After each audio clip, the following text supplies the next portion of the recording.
Hello and welcome to day one of Dominion Allies previews. It's finally here. Well, the set isn't here, but the previews are.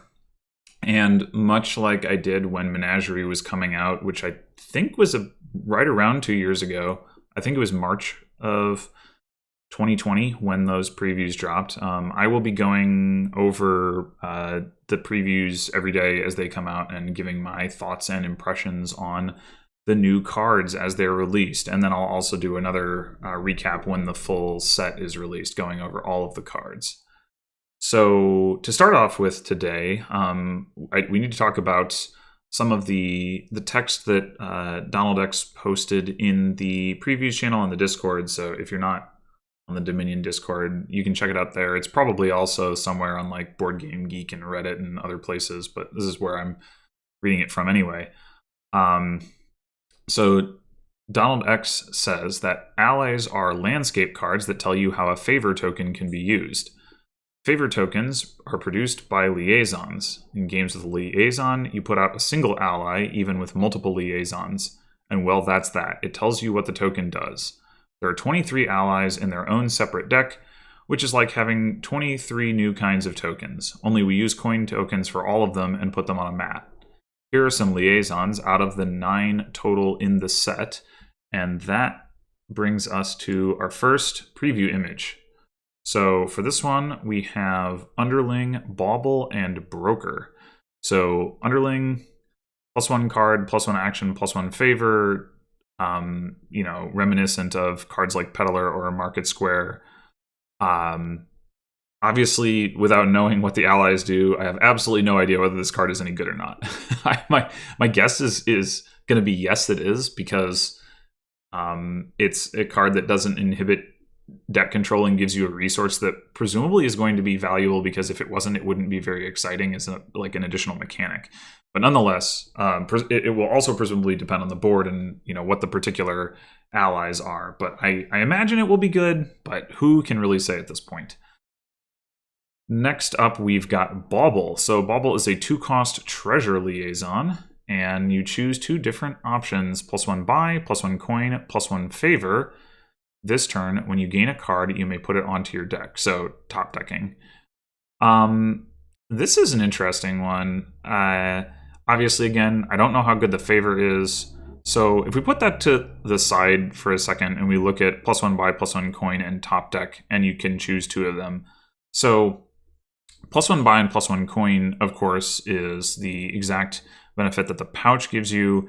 It's similar to Ducat, which gives you a buy and a coffer. Obviously, coffer is preferable to just a regular coin, but this does have the increased flexibility of giving you the option to top deck.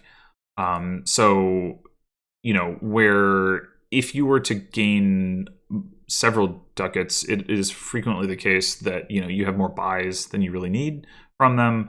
Being able to spend one of these to top deck, because you wouldn't need to do it with more than one, is some nice flexibility. And potentially also, if you don't need the coin, you could do it that way as well. Though it seems unlikely that you'd be in a situation where you need all of the buys that the baubles can generate, but not all of the coins.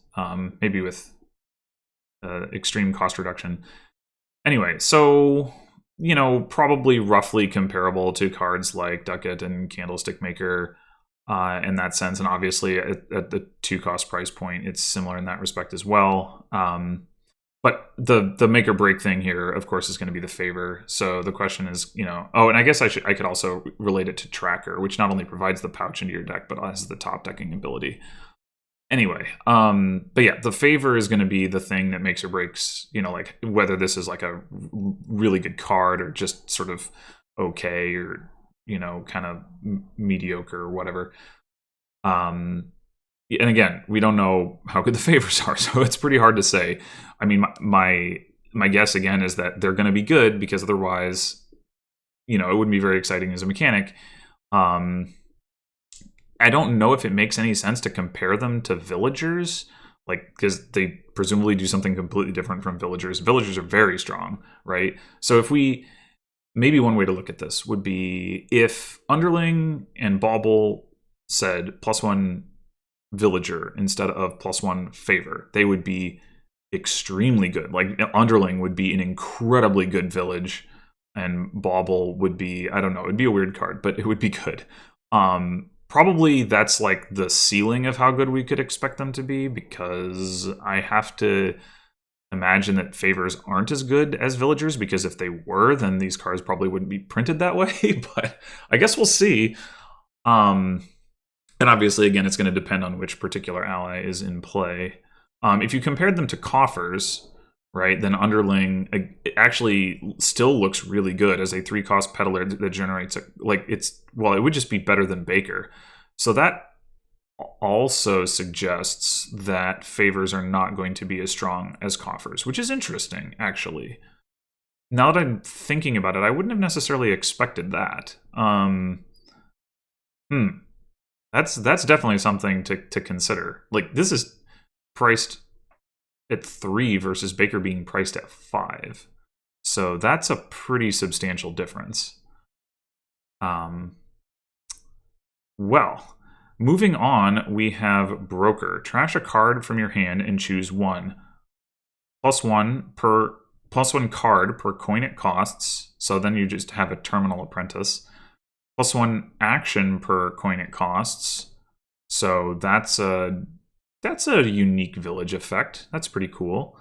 Or +1 coin per coin it costs. Okay, so then you just have Salvager without the +buy. Or +1 favor per coin it costs. And again, we don't know how good that option is going to be. The thing I imagine it's going to be annoying about this card is the fact that it has to be sort of all or nothing of whatever you choose. And compared to other cards that do the same kind of thing, it's going to be like more limited. So, and I didn't mention Recruiter with the action thing, but that would be the comparison point, right? Is Recruiter gives you a villager instead of just an action, which is better. Apprentice gives you the cards, but it also gives you an action. Salvager gives you the coins, but it also gives you the buy. The favor thing, again, who knows? We can presumably infer that it's worse than some card that would trash them into coffers or villagers, but that card doesn't exist anyway.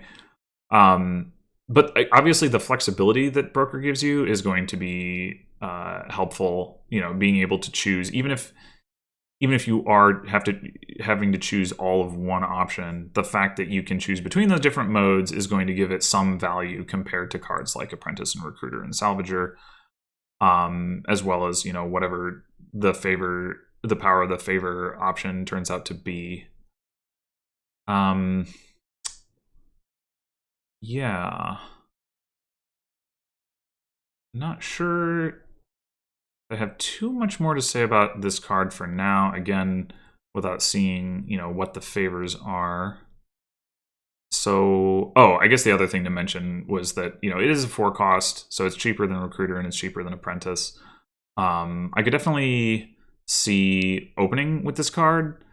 Being, obviously it's going to be a reasonably effective estate trasher. Unclear what you're going to do with it exactly. I guess it depends on what else you might open with. Like, if you open with this in a silver, for example, maybe you end up taking the favors because, of whatever reason, but probably you're going to just draw with it to cycle, similar to what you would do with Apprentice or in Spice Merchant in a way.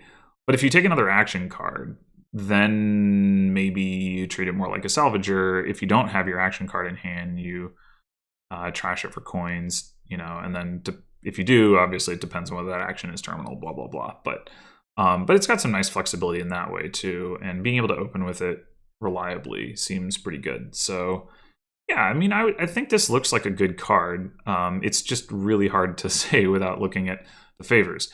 Of course, we do have some, or I keep saying favors. I think I need to be saying allies. We know what favors are. We just don't know what they do, and it's allies that determine what they do. And speaking of that, the next preview is some allies.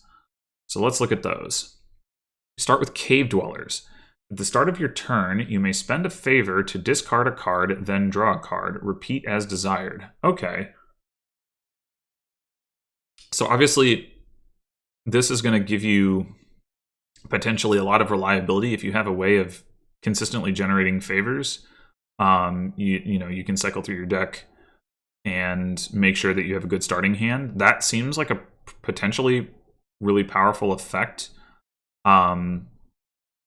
Though, how powerful is going to depend on how many favors you're able to amass. Like, you could compare it to Dungeon and say, like, okay, so if you generate 2 favors per turn, it's like you have the duration effect of a dungeon every turn. You don't have to play the dungeon to get the duration effect, which is actually arguably better because the turn that you play it, dungeon reduces your hand size. But I don't know, how easy in general it's going to be to generate 2 favors. Like, obviously with Underling, you can generate some favors like pretty easily. But I don't know if that's going to be representative. I wouldn't be surprised if that is like the easiest way to generate favors overall. And it's still, unclear what the opportunity cost of investing in a card like Underling is going to be. So maybe, you won't actually have enough favors to like really make this like a big source of reliability, but that certainly seems like a possibility. Next up, we've got Coastal Haven. When discarding your hand in cleanup, you may spend any number of favors. To keep that many cards in hand for next turn, you still draw 5. Okay, so this is like, super save, basically. Instead of spending a coin, you spend a favor, but you can spend an unlimited number of them. That seems also really good. Save is really good. This is potentially more flexible. I mean, it's certainly more flexible than save in the sense that you can, put extra cards to the side, but also like it doesn't compete with a resource that when you buy save, I mean, the 1 coin is a pretty low cost, but it is something that's competing with the resource that you're trying to spend like at that moment, which is your coins to do your buys. The favors, unless there's a way to spend them in your buy phase, which actually, peeking ahead to the next one, it looks like there might be, but although they won't be competing with each other because you have at most 1 ally. But in general, unless there's some way to spend them in your buy phase, and actually, I guess maybe it's a given that there won't be because none of the cards will spend favors, only the allies will. Anyway, the point is that you don't have to change what you're doing in your buy phase in order to spend the favors to save cards. So that seems really nice. It is worth noting, of course, again, that, there may be opportunity cost to accumulating favors in the first place. So like, how much you're going to be able to take advantage of that, might depend on, again, how able you are to generate the favors in the first place. But like we could compare the previous one to Dungeon, we could compare this one to Gear as well.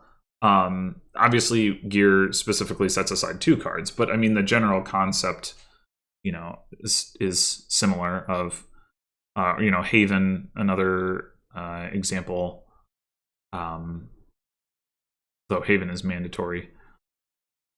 But yeah, I mean, this is definitely a powerful effect. I would say probably a more powerful effect than Cave Dwellers.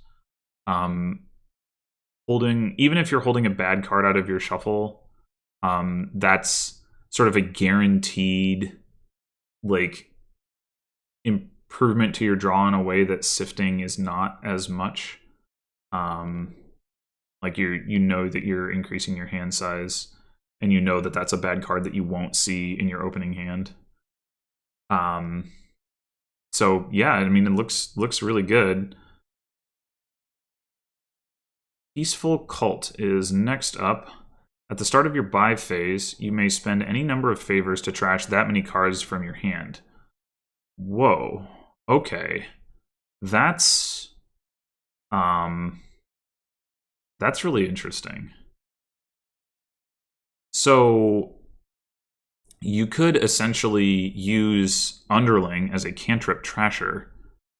Right, you open it with Underling, you play it, you get 1 favor, and then during your buy phase, you trash an estate. Like, the fact that you didn't trash the card when you played the Underling doesn't really matter.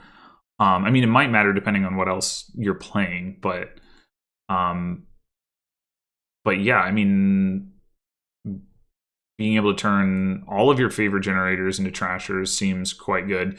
I guess the downside of that is that at some point, like your favors just become useless, and depending on what you're investing in to generate favors, like that might be pretty unfortunate. Like depending on how expensive it is to get the favors into your deck in the first place. But then again, like if we take Underling as an example, you know, if you compare that to a card like Sanctuary or Junk Dealer, like on the one hand, like Sanctuary in particular has way more upside in the late game, so maybe that's not the best comparison. But compared to like Junk Dealer, let's say, like Junk Dealer is giving you a coin, but it does cost 5, so it's harder to get. You can't usually open with it, and at some point it becomes potentially awkward to play. Whereas Underling is never going to be awkward to play. Like even if the favor isn't doing anything, it's not harming you unless you're just drawing it dead. So, you know, at least in that sense, your favor-based trashers aren't necessarily going to become dead weight in your deck, even if they stop actively producing value. But yeah, this seems like it potentially turns a lot of these ally cards or liaison cards rather into really good openers. Like even Bauble, you choose 2 different options: +1 buy, +1 coin, +1 favor, and top deck. So if you take the favor and a coin, you have essentially got a goat that you can open with. I mean, goat is better because it starts in your deck and you can trash before the first shuffle, but still, I mean, that's pretty good. All right. Obviously, Broker is already a trasher, so. Anyway, Plateau Shepherds. Oh, wait. Before I move on, I guess it is worth noting Broker is a trasher benefit card, and then Peaceful Cult can kind of turn it into a mass trasher instead. So you can like trash an estate with your Broker and take 2 favors and then use that to trash 2 more cards. That's very nice.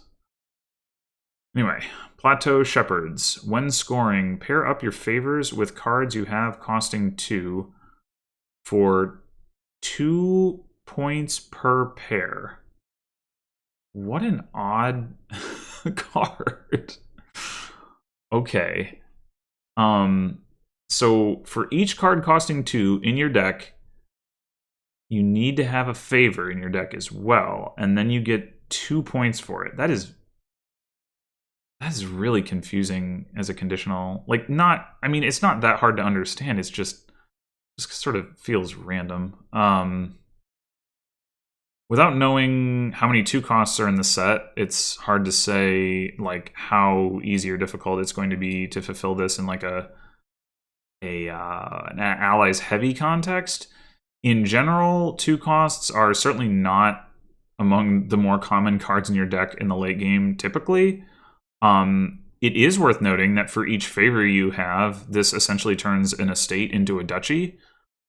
So, you can obviously gain, duchy level points a lot faster that way. And in particular, that might really impact pilouts, right? If you're doing an estate pilout anyway, and instead of getting 8 points out of it, you're getting as many as 24. Like it's a lot of points for not that much money. You have to have the favors, of course, but still, you're not going to have spent if you've invested in any favor generation, you're not going to have spent any of those favors because there's going to be nothing to spend them on. So you probably ought to have the favors if that comes up. I guess the issue with investing in favor generation is it's not doing anything for your deck. So it's kind of like, I don't know. It's like depending on if we look at Underling again, like investing in Underling would be like investing in a card that was like, +1 card, +1 action, plus 0.5 VP or something, but not even exactly really that. It's I don't know. It would certainly wouldn't be a priority. Maybe the better comparison would actually be to Groundskeeper. At that point, I mean, it's not. There's certainly a lot of differences, but in terms of like the function it plays in your deck and when you want to pick it up. But the point is that I could see it easily being the case that you do have 8 favors and maybe no other 2 costs, and so you empty the estate pile and boom, like suddenly you have a whole bunch more points. More generally, what other cards will this be good with? Spammable 2 costs like Border Guard. Maybe like the Page Peasant line. Like at least with Page, it's fairly easy to pick up extra pages. Peasant, not as much, but it does have plus buy, so there's some like kind of synergy there. I mean, obviously, like if there's 2 cost liaisons, we've already seen Bauble, then those will pair very well with it. Imps would be good. I'm sure there's other things that I'm not thinking of, but yeah, that's a very, very interesting and different card. And then finally, we've got League of Bankers. At the start of your buy phase, +1 coin per 4 favors you have, round down. Oh, wow. Okay, so this is like... This is like actually an updated version of cards like Miser or Pirate Ship, where you spend some time like accumulating some resource, and then you can play this big payload card later. The difference being, obviously, number one, in general, it's probably not going to cost you as much tempo as Miser and Pirate Ship do, because obviously Pirate Ship does nothing for you when you play it. Miser is like actively anti-tempo. I mean, although it does thin, but whereas in general, it doesn't seem like favors are so anti-tempo. Like you can invest in an Underling and it won't generate coins like the first couple times, but then effectively, like over time, it will be generating coins. Although like there's no compounding, it's all linear. So essentially, if you'll just have the money every turn, like guaranteed. But building it further is going to take like quite a bit. Like if you look at it at Underling, you need to play 4 Underlings per turn to generate 1 additional coin per turn. But that additional coin per turn is permanent and guaranteed to be drawn every turn. So it's a slow ramp, but it is a very, very reliable one. Card like Broker might be a better way of doing it, where you can get a whole bunch of favors at once. And like you have to trash for it, but it's like if Salvager, instead of giving you a bunch of coins once, could like spread those coins over a bunch of turns, which now that I say it that way doesn't sound like that amazing. But it could be really good, because you're like, you can start doing it pretty early. What I think that what this is going to come down to is how slow is it to build up? Because like obviously in general, the idea of permanent coins that you're guaranteed to see every turn, like the hireling equivalent of like permanent duration money or something, could potentially be a very powerful effect. But it feels to me right now like this is going to, like, getting those coins is going to be like really slow, and so in practice you're not normally going to be able to build up a big League of Bankers. But could be wrong. I mean, we certainly haven't seen all the liaisons. We don't know like if there are more efficient ways to to accumulate favors, and we don't even know really like what it feels like to just do it, you know, with Underling or what have you. So we shall see. All right, so let's take a look at the final set of cards that have been previewed today. These are not liaisons, they're not allies, they're just regular old cards. So we've got Hunter, +1 action, reveal the top 3 cards of your deck. From those cards, put an action, a treasure, and a victory card into your hand, discard the rest. Oh, this is definitely reworked Scout. This is definitely reworked Scout. So you are not guaranteed to draw with this card. First of all, I would like to point out, because there are things like night cards and curses that will not match any of the types of action, treasure, or victory card. So that's something to keep in mind on some kingdoms. There's going to be a lot of kingdoms where you are guaranteed to draw, but it, you know, just something to keep in mind is that there are going to be times when you might just totally whiff. And even if you don't fail to draw, you might only draw one card, not because you don't have a diversity, but because, you know, you have like a night card and a curse, or 2 night cards or 2 curses or whatever. Or you have action curse, or, you know, blah blah blah blah blah. Okay, but what about the upside of this card? So, I mean, because obviously the downside is like, oh, you see 3 actions, 3 treasures, 3 victory cards. It's just a cantrip for 5. Wow, that's terrible. But if you do see 3 different types, you know, then you get to draw 3. The fact that one of them has to be a victory card, though, not great. It's the way that Donald X describes this is a lab that gets you a varying number of cards, and I think that's like a good way to think about it, because, like, yeah, it can draw 3, but the fact that one of them has to be a victory card means that in practice, the vast majority of the time, you're going to be you're not going to be drawing 3 cards, not just because you're unlikely to reveal 3 different card types, but also because one of them has to be victory cards. You may just not have very many victory cards or any victory cards in your deck, depending on the stage of the game.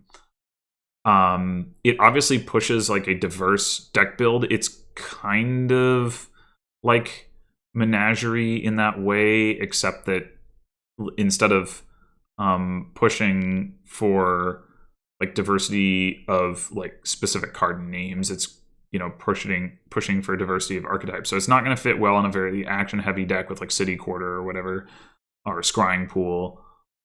It is going to fit. It's not going to fit well in a money deck either, but it is going to fit well in a deck that uses actions for deck control and treasures for payload. Even so, it's not going to be terribly reliable, so I imagine it's going to be a frustrating card to play with. And I think, like, compared to a card like Menagerie, I mean, Menagerie is a really good card, so this may not be a fair comparison, but it's like seems like pretty clearly to me to be a lot worse. Menagerie is going to have more ways for you to ensure that it draws, and it's also cheaper.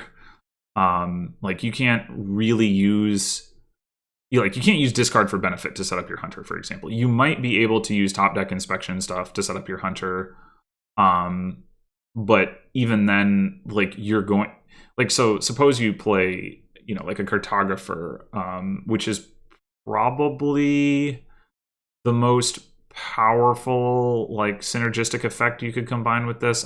You get to look at 4 cards. You can discard any of them. You can rearrange them. Like, I don't think there's anything that, I mean, Sun's Gift does the same thing, I guess, but I don't think there's anything that has like a stronger effect on, you know, controlling the top of your deck. Like Apothecary doesn't let you discard, it just lets you reorder, for example, or like Secret Passage doesn't look at as many cards, blah, blah, blah. Even in that case, right? Even in that case, if you see 2 of the same card or the same type twice, right? So you see like let's say there are some victory cards in your deck. You see 2 actions and 2 treasures. You can discard 1 action and 1 treasure. There's no guarantee that you're going to see a victory card as that 3rd card. I mean, if it performs as a lab, like, fair enough. That's still pretty good, right? Laboratory is a card that costs 5, so right, that's reasonable. But I think like there's gonna be it's gonna be hard to make this card work like anything like reliably. I mean, if the distribution of cards in your deck is about 50-50 between actions and treasures, maybe the odds of you hitting like a 2-in-1 distribution consistently are pretty high at that point. I don't know. You'd have to do the math, and I'm not going to do that right now. But I suspect this card is going to be like as draw cards go, as lab variants go, is going to be like pretty far down the list. Or I guess you could also compare it to Hunting Party, which also cares about variety. And again, I would say like Hunting Party seems like pretty clearly stronger to me. Yeah. All right, and then we've got Skirmisher, which is an attack. +1 card, +1 action, +1 coin. So it is a peddler variant. This turn, when you gain an attack card, each other player discards down to 3 cards in hand.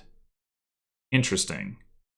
So Skirmisher really wants you to gain more skirmishers, which is synergistic. I mean, peddlers, like peddler stacks are a thing, though this one doesn't have any mechanics that would make it would enable you to do that. It just wants you to do it. If we compare this to like Treasury, the militia effect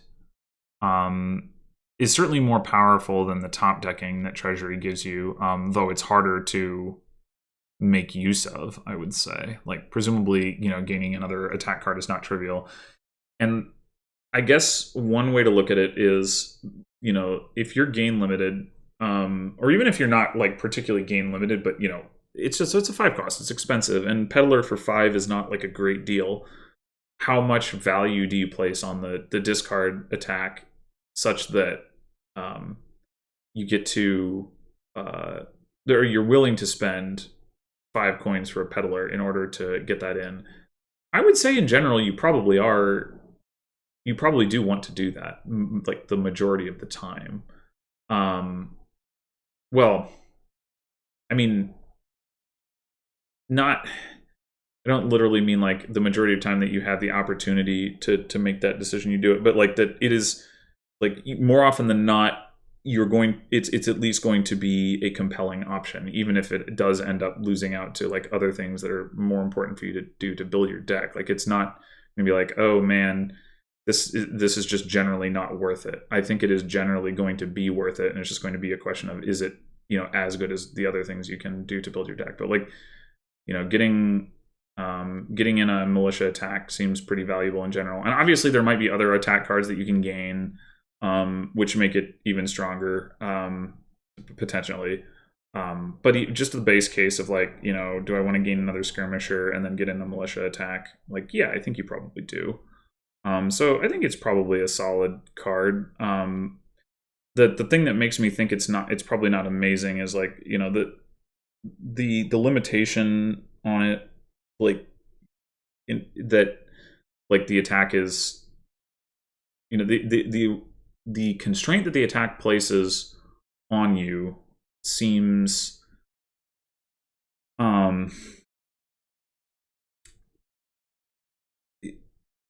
well, it makes it, I don't know how to explain what I'm thinking about this.